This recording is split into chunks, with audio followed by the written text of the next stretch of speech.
po, Sir Jess. At kami pa'y ginagalang namin ang inyong mga sinabi bilang taong gobyerno. At ang lahat naman nagsalita rito ay lahat po ay ginagalang namin ang inyong opinion, ang opinion ng bawat isang tao. Ano? Tayo naman dito ay magkakasama. Pinopromote ni Deo yung yung mga planta na nakababa niya ng nakababa mga emission ng malaking porsyento. At bababa rin ang sigil sa kuryente kapag nagtagumpay yung kanyang proyekto. Itong DMX, ito'y bahagi ng kanyang mga proyekto.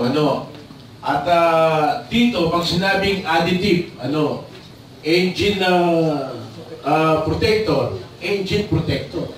Baka kayong mga nagkasalita, baka mapuna tayo minsan na hindi natin ginagamit yung mga ganong termino. Maraming bagay natin gagamitin tungkol sa sinabi nga ni sinabi ni Sir Tito, mga politiko. Paano mo babaguhin ang climate change? Politiko lamang, Pero mahaba salaysay po yan. At tayo'y aabutin nung ng ating gabi na hindi na uubra doon. Kaya dito na tayo sa susunod na panutuntunan natin. Mamimigay yung ng award dito kay Jenny. Hindi lang award, pang Christmas pa. At meron pang babaw na pera. Talaga.